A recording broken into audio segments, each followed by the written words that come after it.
Our story today is called Paul's Case.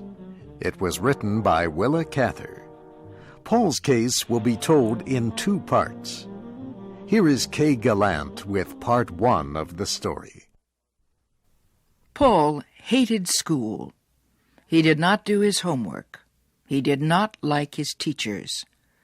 Paul's father did not know what to do with him. His teachers did not know either.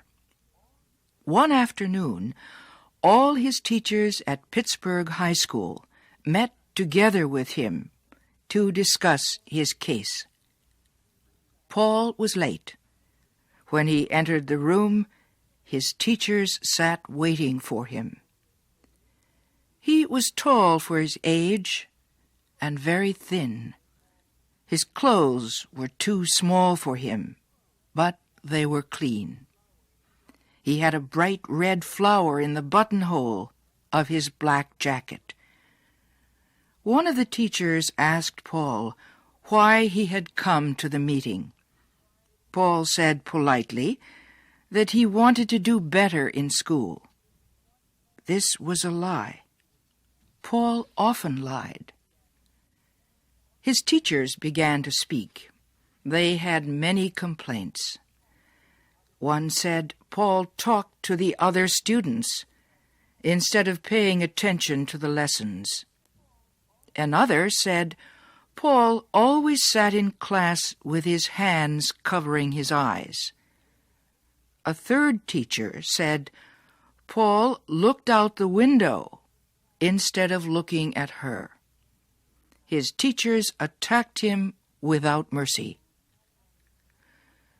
Paul's eyebrows moved up and down as his teacher spoke.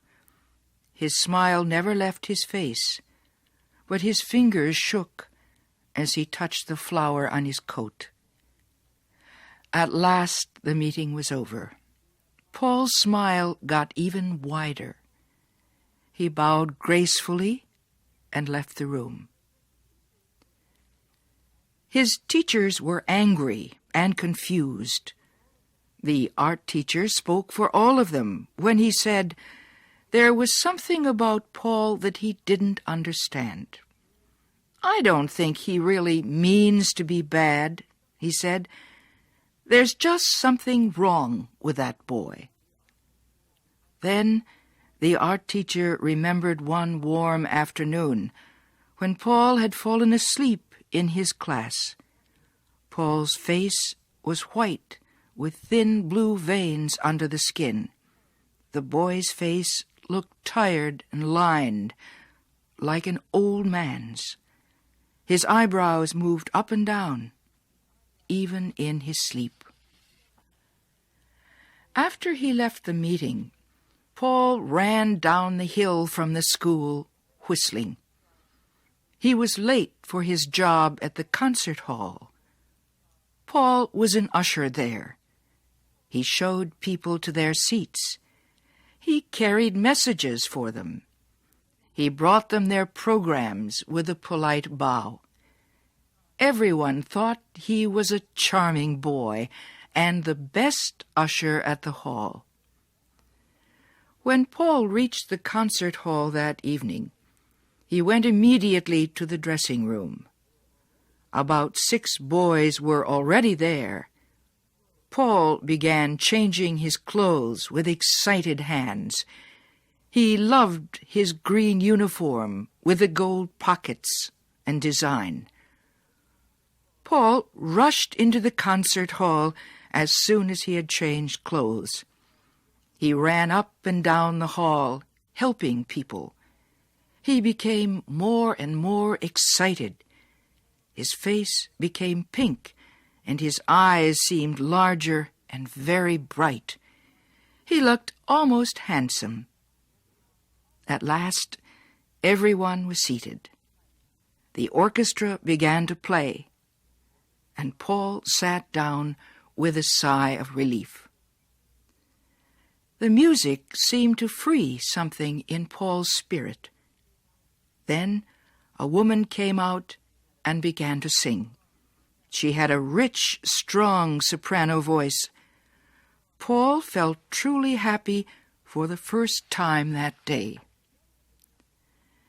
At the end of the concert, Paul went back to the dressing room. After he had changed his clothes again, he went outside the concert hall. He decided to wait for the singer to come out. While he waited, he looked across the street to the large hotel called the Schenley. All the important people stayed at the Schenley when they visited Pittsburgh. Paul had never been inside it, but he used to stand near the hotel's wide glass doors. He liked to watch the people enter and leave. He believed if he could only enter this kind of a hotel, he would be able to leave school, his teachers, and his ordinary gray life behind him forever. At last, the singer came out of the concert hall. Paul followed her as she walked to the hotel. He was part of a large crowd of admirers who had waited to see her.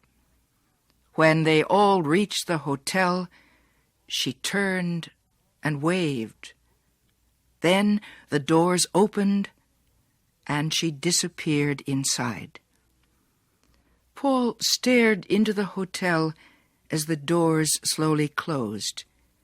He could feel the warm, sweet air inside, and for a moment he felt part of a golden world of sparkling lights and marble floors.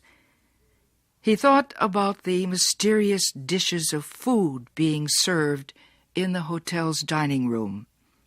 He thought about green bottles of wine growing cold in silver buckets of ice. He turned away from the hotel and walked home. He thought of his room, with its horrible yellow wallpaper, the old bed with its ugly red cover. He shook his head. Soon he was walking down the street where he lived. All the houses on Cordelia Street were exactly alike. Middle-class businessmen had bought them for their families. All their children went to school and to church. They loved arithmetic. As Paul walked toward his house, he felt as if he were drowning in ugliness. He longed for cool colors and soft lights and fresh flowers. He didn't want to see his ugly bedroom or the cold bathroom with its cracked mirror and gray floor. Paul went around to the back of his father's house. He found an open window and climbed into the kitchen. Then he went downstairs to the basement. He was afraid of rats, but he did not want to face his own bedroom. Paul couldn't sleep. He sat on the floor and stared into the darkness until morning came. The following Sunday, Paul had to go to church with his family. Afterwards, everyone came home and ate a big dinner. Then all the people who lived on Cordelia Street came outside to visit each other. After supper, Paul asked his father if he could visit a friend to get some help with his arithmetic. Paul left the house with his school books under his arm, but he didn't go to his friend's house. Instead, he went to see Charlie Edwards. Charlie was a young actor. Paul liked to spend as much time as he could at the theater, where Charlie Edwards and his group acted in their plays. It was only at the theater and the concert hall that Paul felt really alive. The moment he smelled the air of these places, he felt like a prisoner suddenly set free. As soon as he heard the concert hall orchestra play, he forgot all the ugly, unpleasant events in his own life. Paul had discovered that any kind of music awakened his imagination. Paul didn't want to become a musician, however. He didn't want to become an actor either. He only wanted to be near people who were actors and musicians. He wanted to see the kind of life these artists led. Paul found the schoolroom even worse after a night at the theater or the concert hall. He hated the school's bare floors and cracked walls. He turned away from his dull teachers in their plain clothes. He tried to show them how little he thought of them and the studies they taught. He would bring photographs of all the actors he knew to school. He would tell the other students that he spent his evenings with these people at elegant restaurants. Then he would announce that he was going away to Europe or to California or to Egypt for a while. The next day he would come to school smiling nervously.